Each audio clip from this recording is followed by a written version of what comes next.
So I'm swapping track for the next few quick tips. I'm really going to talk about how to present your work in the best possible way, and I'm using a print from a recent Wednesday Wanderers painting. I'm not going to discuss the actual photography of the picture at the moment. I'll leave that till a bit later. What I'm going to do is present a few topics that will help make sure your picture doesn't get lost. It's in a good format to display, and why size matters.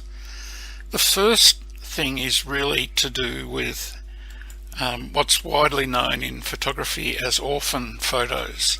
That's where the photo gets separated from the owner or the knowledge of the owner and just becomes a file.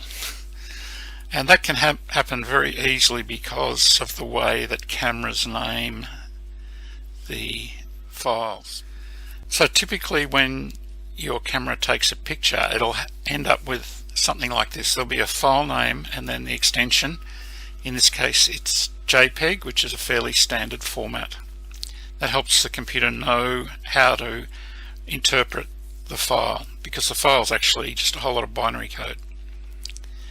And the file name varies dramatically between camera manufacturers, whether it's a webcam, whether it's a compact camera, whether it's an iPhone, and you'll have a name something like, it might start with IMG for image and then a number, or there's DCR, DCS, or just the date.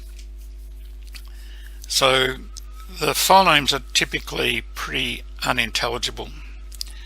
What I'm going to suggest is it's a very good idea to insert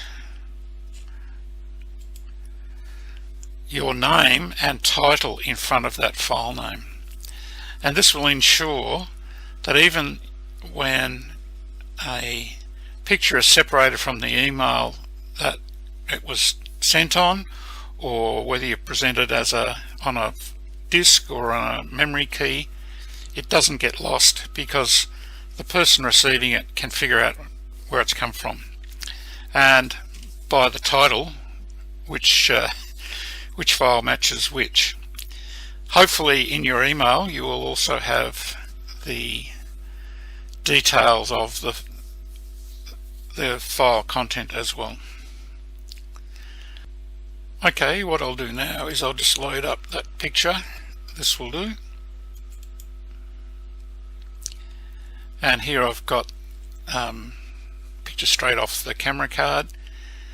I've got a bit of the edge showing, so normally what I would do now is just go and crop that out. It's not particularly well positioned, but that will have to do. So now I've got just the photograph ready to send off. So now's the perfect time to add the extra detail. So I'm just going to go in, and in this case I'm using save as, and I can put my name